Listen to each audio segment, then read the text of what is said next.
Every day, millions of minds are imprisoned by the same invisible chains. They are chained not by walls, not by cages, not by enemies, but by thoughts. Thoughts that repeat, replay, and run in circles until the heart grows restless and the soul grows heavy. Overthinking is like quicksand. The more you struggle inside it, the deeper you sink. You imagine every possible scenario, every failure, every what if, until the beauty of the present moment disappears. And yet, here is the truth you must hear today. You are not created to live in fear of tomorrow. You are created to live in trust of Allah. Overthinking is one of the most silent yet destructive enemies of peace. It creeps into the mind without warning, wrapping itself around every thought until it becomes impossible to separate reality from fear. Imagine lying awake at night, your body exhausted but your mind racing. You replay conversations you had during the day, wondering if you said the wrong thing. You worry about tomorrow's responsibilities, even though tomorrow hasn't arrived. You imagine countless possible outcomes of decisions, most of which will never even happen. And what is the result? A tired body, a restless heart, and a mind that feels like it is carrying the weight of the world. This is the heavy tax overthinking demands from those who allow it to control them. Overthinking is not problem solving. It disguises itself as analysis, as planning, as preparation. But in truth, it is simply fear dressed up in logic. Problem solving seeks solutions, but overthinking seeks to control every outcome, an impossible task. And when the human mind tries to control what only Allah controls, the result will always be chaos within. That is why overthinking becomes an enemy of peace. It convinces you that you are in charge of what is not yours to command, and in the process, it steals the calmness from your heart. Think about it carefully. Has overthinking ever saved you from pain? Has it ever guaranteed your success? Or has it only made you live your pain twice, once in your imagination and once in reality? Most of the fears people obsess over never even come true. Yet the energy and time wasted worrying about them is very real. A person can lose weeks, months, even years trapped in a cycle of endless what-ifs while life passes them by unnoticed. Overthinking turns your present into a battlefield of imagined futures. You cannot hear the birds singing in the morning because your mind is already fighting problems that don't exist yet. You cannot enjoy the company of loved ones because your heart is distracted by fears of tomorrow.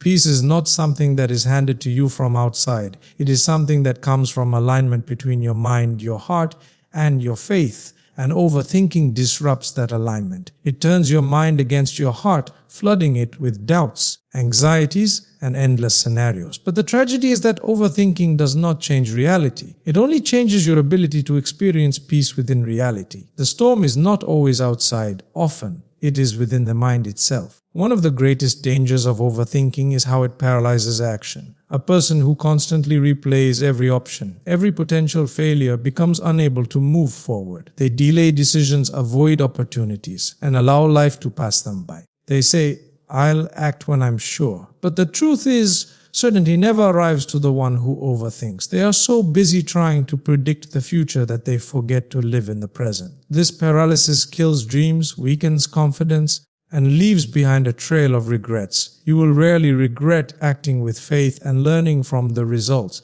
but you will almost always regret doing nothing because you were too lost in your own thoughts. Overthinking is also a thief of gratitude. When the mind is consumed by fears of tomorrow, it cannot appreciate the blessings of today. A person may have health, family, food, and shelter, yet still feel restless because they are too focused on what might go wrong in the future. They overlook the gifts Allah has already placed in their hands because their eyes are fixed on shadows of things that don't exist. Peace cannot survive in a heart that is blind to blessings. Gratitude opens the door to contentment, but overthinking closes that door and locks it tightly. So what is the cure for this enemy of peace? It begins with awareness. Recognize when your thoughts are circling the same problem again and again without moving toward a solution. Notice when your mind is creating fears instead of addressing facts. Pause and remind yourself this is overthinking, not reality. The next step is surrender. Instead of trying to control what you cannot control, place it in the hands of Allah. Say to yourself, "I have done my part. Now the rest belongs to Him." That act of trust transforms the weight of worry into a manageable burden. It does not erase challenges, but it removes the poison of fear from them. Finally, action is the antidote to overthinking. Instead of staying stuck in the loop of what if, take one small step forward. Progress, even if imperfect, quiets the noise of doubt. The mind finds peace when it sees movement, because action breaks the cycle of endless thought.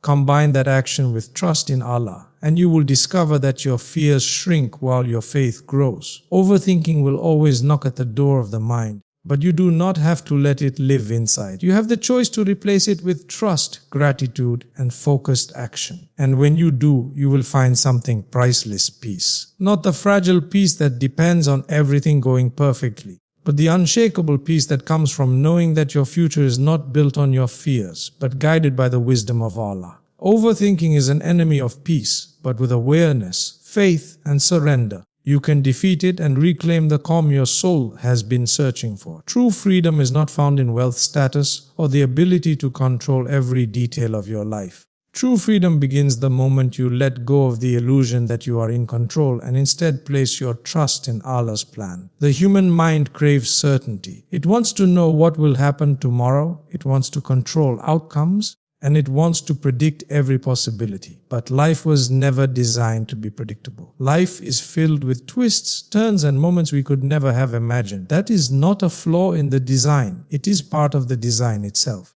And the only way to navigate such a design with peace is by trusting the designer. Think of how much energy is wasted when you try to control what is beyond your reach. You plan every detail of your life, you calculate every risk, and still something happens that you could not foresee. A single phone call, an unexpected illness, a lost opportunity. Suddenly your carefully drawn map is torn apart. This is where many people fall into despair, because they placed all their security in their own plans. But the one who trusts Allah responds differently. They understand that when their plan fails, Allah's plan is still unfolding perfectly. They do not see the disruption as the end. They see it as a redirection. That perspective is what sets them free. Trusting Allah's plan does not mean you stop making efforts or that you become passive. It means you work hard, you prepare, you plan, but your heart remains calm regardless of the outcome. Because you know that success is not guaranteed by effort alone, nor is failure defined by a single setback. Both success and failure are part of a greater wisdom, and that wisdom belongs to Allah.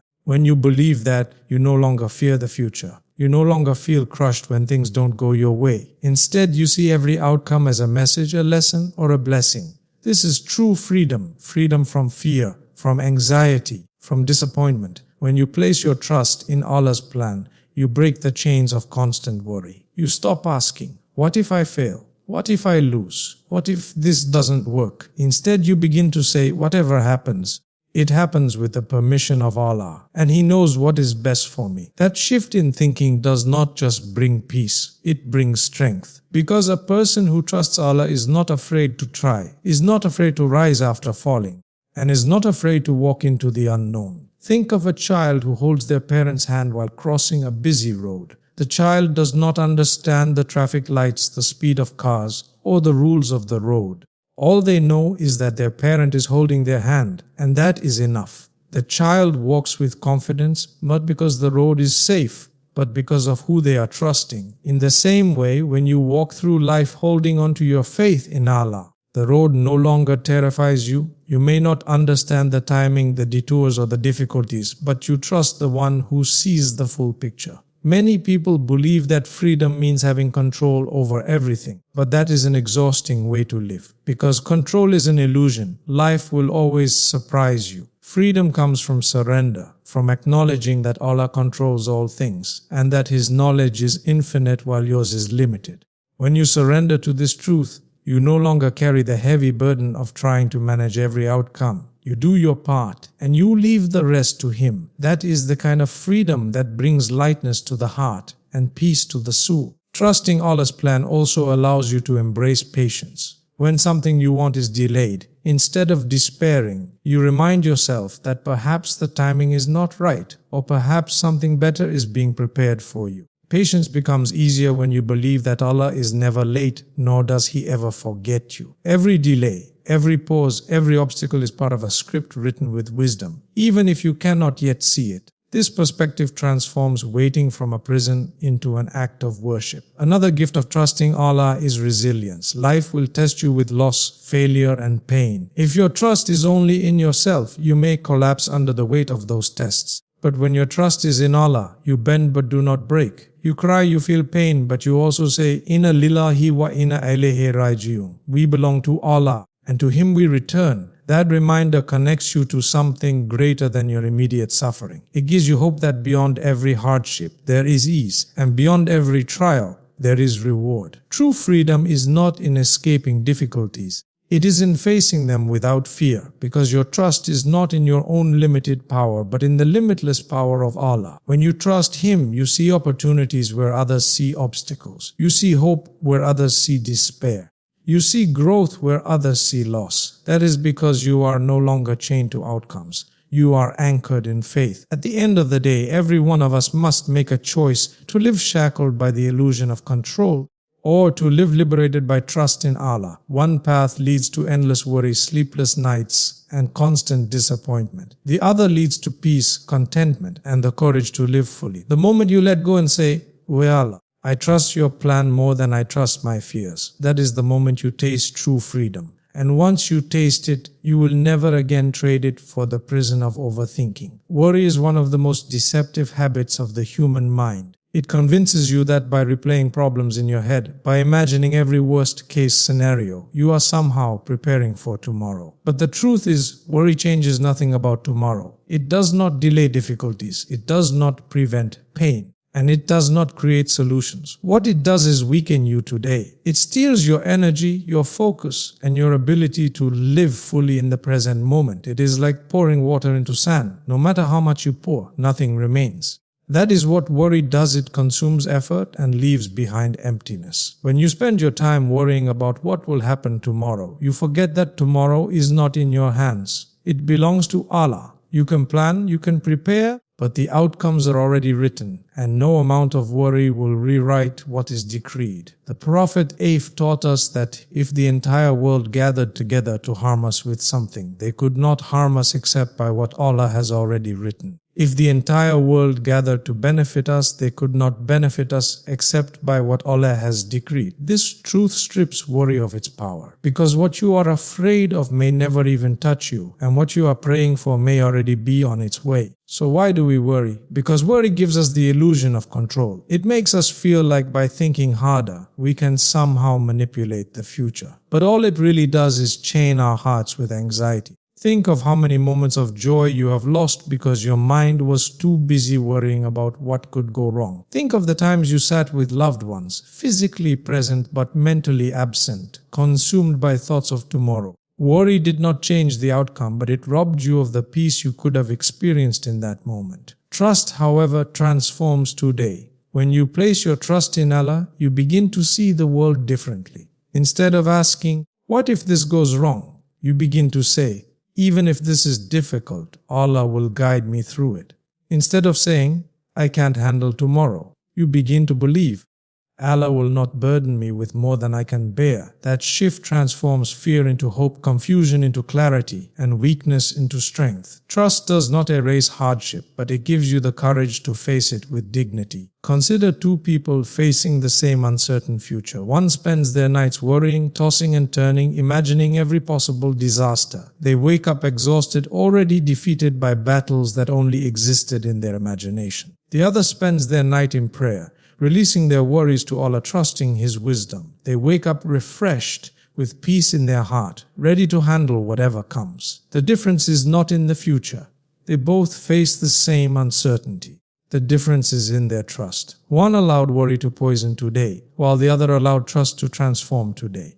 Trust also unlocks gratitude. A person who trusts Allah focuses on what they have now instead of obsessing over what they might lose later. They recognize the blessings of today as gifts, not as fragile possessions to be guarded with fear. Gratitude and trust walk hand in hand, because when you believe Allah is the provider, you stop fearing scarcity. You stop thinking, "What if I lose everything?" And you start saying, "Alhamdulillah for what I have today. And I trust that tomorrow will bring what is meant for me." That mindset not only brings peace, it brings contentment, a rare treasure in a world full of restless hearts. Worry is also a thief of action. When you are busy imagining what could go wrong tomorrow, you hesitate to act today. You delay decisions, avoid risks, and live smaller than you are meant to. Trust, on the other hand, fuels action. Because when you trust that Allah holds your future, you are free to move forward without fear. You take steps, you make efforts, you grow, knowing that success and failure alike are in His hands. Trust liberates you from the fear of failing, because you know that even in failure, there is wisdom.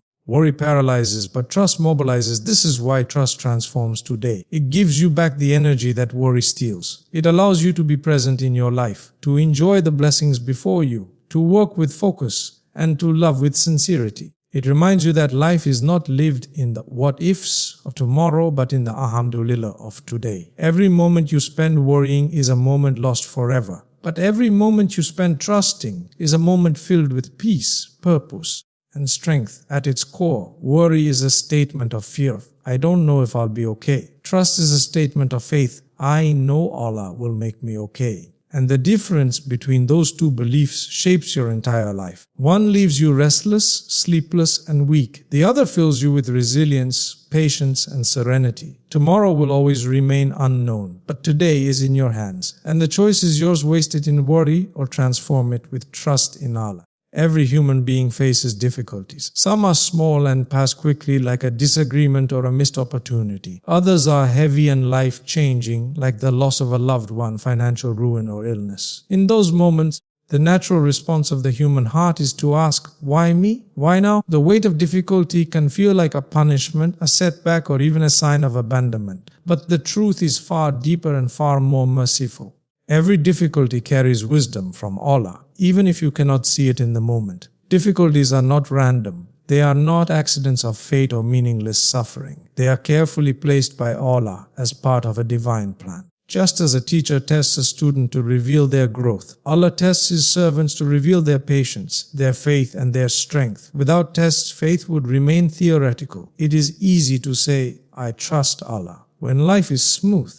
But it is in hardship that those words are truly tested. And with every test, there is wisdom designed for your growth, your purification, and your elevation. Sometimes the wisdom of a difficulty is that it detaches you from the dunya. When life is too comfortable, the heart becomes attached to temporary things, wealth, status, relationships, or pleasures. Hardship comes to remind you that nothing in this world is permanent. Illness reminds you of your fragility. Loss reminds you of the shortness of life. Failure reminds you that true success comes from Allah alone. These reminders hurt, but they are medicine for the heart. Just as bitter medicine heals the body, bitter experiences cleanse the soul. Other times, the wisdom of difficulty is that it redirects you. You may think you know what is best for your life, but your vision is limited. You see only a small piece of the puzzle, while Allah sees the entire picture. A closed door may feel like rejection, but in reality, it is protection. A failed plan may feel like disaster, but in reality, it is redirection to something better. Many people can look back at moments of disappointment and say, if that hadn't happened, I wouldn't be where I am today. That is the hidden wisdom at work. The delay, the denial, the detour that led you exactly where you needed to be. Difficulty also carries the wisdom of building resilience. A person who has never struggled often lacks depth, empathy, and strength. Hardship chisels the character, shaping patience, humility, and gratitude. Think of the strongest people you know, the ones who inspire you with their calmness, their wisdom, their ability to comfort others. Almost always they have been shaped by struggle. Their strength was not born from ease, it was forged in difficulty. Without the test, they would not carry the wisdom that makes them who they are.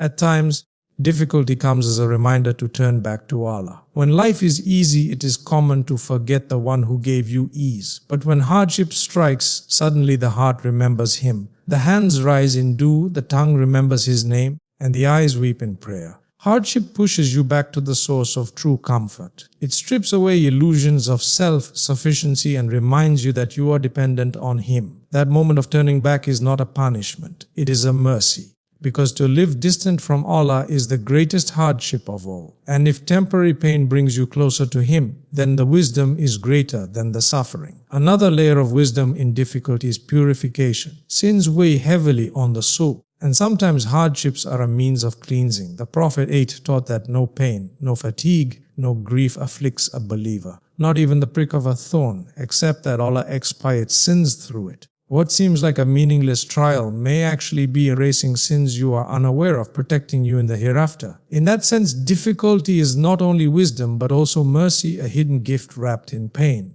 Difficulty also teaches you compassion. When you have suffered, you are softer toward the suffering of others. A person who has felt hunger is more generous with food. A person who has known loneliness is kinder in company. A person who has tasted loss is gentler with those grieving. Hardship connects human hearts through empathy, teaching you to be a source of relief for others. This too is wisdom, because through your own struggle, you become a means of ease for someone else. Even when the wisdom is hidden, it is still there. Sometimes you may not understand the purpose of a difficulty until years later. Other times you may never fully see it in this life. But faith means trusting that the wisdom exists, even if it is beyond your comprehension. Just as a child may not understand why a parent denies them something dangerous, you may not understand why Allah places certain trials in your path. But the lack of understanding does not erase the wisdom. It simply requires trust. At its core, every difficulty is an opportunity. An opportunity to grow, to return to trust. An opportunity to trade fear for faith and despair for patience. If you view difficulty only as punishment, you will drown in it. But if you view it as wisdom,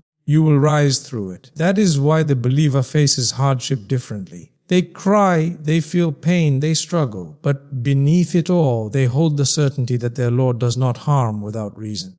They know that within the difficulty lies wisdom, and within the wisdom lies mercy. So the next time hardship comes, remind yourself, this is not the end, this is not meaningless. This is a lesson, a redirection, a purification, or a hidden blessing. You may not see the wisdom now, but trust that it exists because Allah is Al-Hakim, the All-Wise. And when the trial passes, you will look back and see what you could not see before, that every difficulty was carrying you toward a greater good, one step closer to the person Allah created you to be. Surrender is often misunderstood as weakness. In this world, people are taught to fight for control, to push for outcomes, to resist circumstances until they bend to their will. But true surrender to Allah is not giving up. It is giving into a higher wisdom, a greater mercy, and a perfect plan. When you stop fighting against what Allah has already decreed, a new kind of peace enters the heart. This peace does not come from escape nor from denial, but from aligning yourself with the reality that Allah is in control and you are under His care. In that surrender lies clarity, strength, and courage unlike anything you can create on your own. Clarity comes first. When the mind is filled with overthinking, doubts, and endless what ifs, it becomes clouded. You cannot see the path ahead, you cannot make sound choices, and you feel trapped in confusion. Surrender clears that fog. When you remind yourself, this is in Allah's hands, the noise begins to quiet. You no longer need to solve every puzzle or predict every outcome, because you know the one who holds tomorrow already has it written. This clarity is not about knowing the future, but about knowing your place. You act, you strive, but you leave the results to Him. Suddenly, life looks simpler, the unnecessary burdens fall away. You can focus on what is within your control, while leaving what is beyond your control to Allah. That is the clarity of surrender. From that clarity comes strength. Human strength on its own is fragile. It breaks under too much weight. It weakens with fear. And it tires from carrying burdens it was never designed to hold. But when you surrender to Allah, you connect to an infinite source of strength. You are no longer standing alone. You are standing with reliance upon the one who never tires, never weakens, and never abandons. Think of the person who walks into a trial with faith. They may look fragile from the outside, but inside they carry a power that cannot be explained. Their calmness in chaos, their patience in loss, their ability to endure when others collapse. All of it comes from the strength of surrender. It is not that the trial is lighter for them. It is that their trust makes them stronger than the trial. This strength naturally blossoms into courage. Fear thrives in uncertainty, fear of loss, fear of failure, fear of rejection, fear of death. But surrender to Allah dissolves these fears because you recognize that nothing reaches you except what He has written, and nothing escapes you except what was never meant for you. That realization gives you the courage to move forward boldly. You can take risks, you can face challenges, you can walk into the unknown, not because you are fearless, but because you fear only Allah. Courage is not the absence of fear, it is the ability to act despite it, grounded in faith that your destiny is safe with Him. Surrender also brings courage in facing people. Many live trapped by the opinions of others, constantly seeking approval, constantly fearing judgment. But when your heart surrenders to Allah, His approval becomes enough. You no longer bend to every demand, nor shrink under every criticism. You find the courage to live authentically, to speak the truth, to stand firm in your values. That courage is liberating because it means you are no longer enslaved to people. You are free in your servitude to Allah. Another dimension of surrender is how it transforms pain. Without surrender,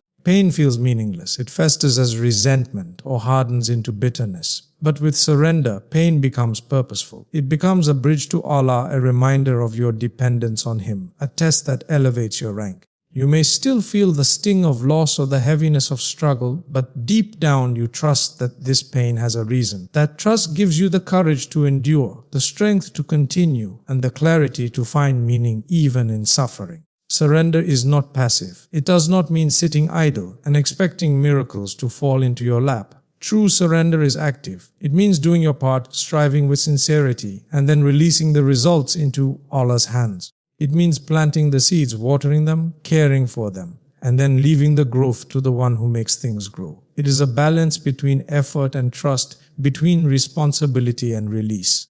That balance itself brings clarity. You know when to act and when to step back, when to push forward and when to let go. Imagine the life of someone who has truly surrendered. Their heart is lighter because they are not carrying unnecessary burdens. Their mind is clearer because they are not trapped in endless overthinking. Their body is stronger because they are not drained by constant anxiety. Their soul is braver because they know their protector is always near. That is the transformation surrender brings. It refines every part of you, grounding you in peace while empowering you to face life with strength. The beauty of surrender is that it leads to freedom. By letting go of control you never truly had, you free yourself from illusions. By trusting in Allah's wisdom, you free yourself from despair. By relying on His strength, you free yourself from weakness. By seeking His approval, you free yourself from the chains of people.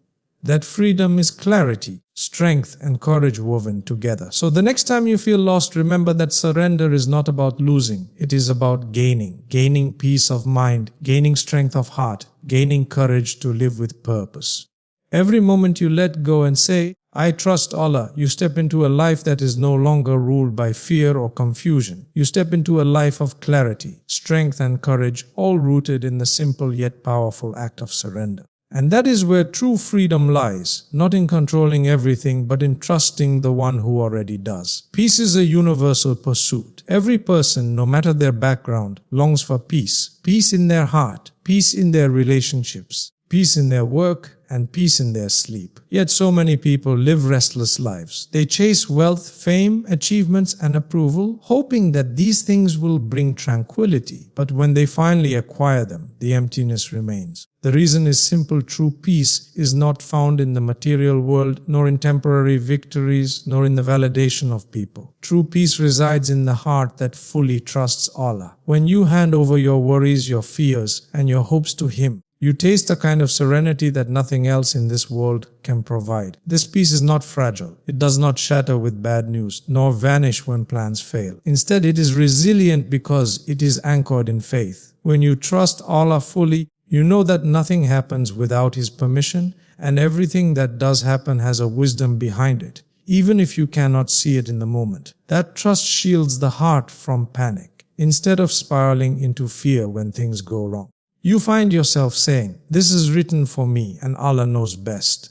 That simple act of trust turns storms into opportunities for patience and growth while keeping your inner world calm, even if the outer world is chaotic. True peace also comes from releasing the need to control. Humans crave control. We want to predict outcomes, to secure guarantees, to manage every detail of our lives. But life resists control. Unexpected events, losses, and changes are inevitable. The person who fights against this reality suffers constant stress, while the one who trusts Allah embraces life with a lighter heart. Trust does not mean you stop making plans or stop putting in effort. It means you do your best and then rest in the assurance that Allah's plan is always superior to yours. That release is deeply liberating.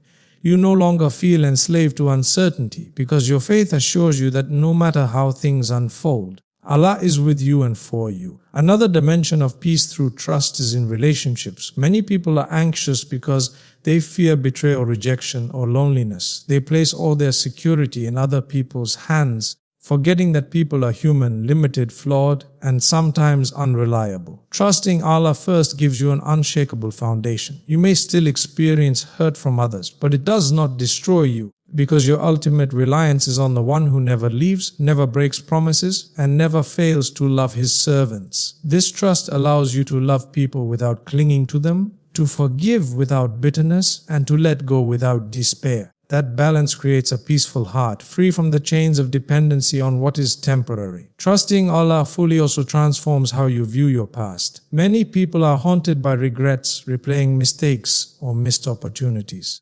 They torment themselves with thoughts of if only and what if, but when you trust Allah, you recognize that your past, both the mistakes and the achievements, was part of a divine plan to bring you to where you are today. Even your sins, if they led you to repentance, become a means of mercy. Even your losses, if they taught you resilience, become gifts in disguise. That perspective heals the heart and silences the torment of regret. It allows you to live in peace with your past, focusing instead on the present moment and the opportunities Allah places before you. The same trust extends to the future. Anxiety often arises from imagining endless possibilities. What if I fail? What if I lose?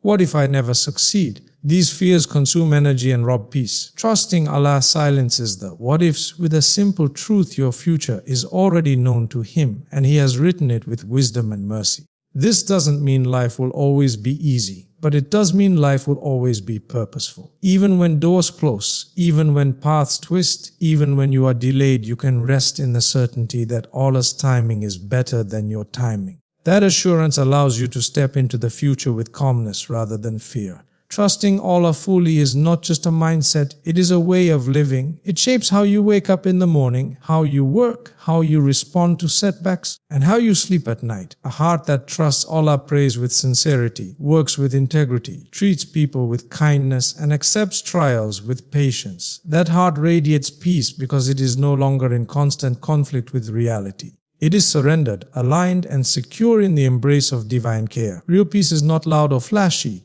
It is quiet, steady, and unshakable. You may look at someone who trusts Allah and wonder how they remain calm when others panic, how they smile when others crumble, how they continue when others quit. The answer is that their peace does not come from circumstances, it comes from connection. Their heart is tethered to the one who never changes, even when everything else does. That connection is the secret to a tranquil soul, a calm mind, and a resilient spirit. In the end, peace is not something you find outside yourself. It is something Allah places within you when you open your heart to Him. The moment you stop overthinking, stop resisting, and start trusting, you will feel the weight lift. You will taste the sweetness of reliance, the comfort of surrender, and the strength of faith. That is when you will understand real peace is not the absence of problems, but the presence of Allah in your heart. Trust Him fully, and peace will follow you in every step, every trial, and every breath of your life.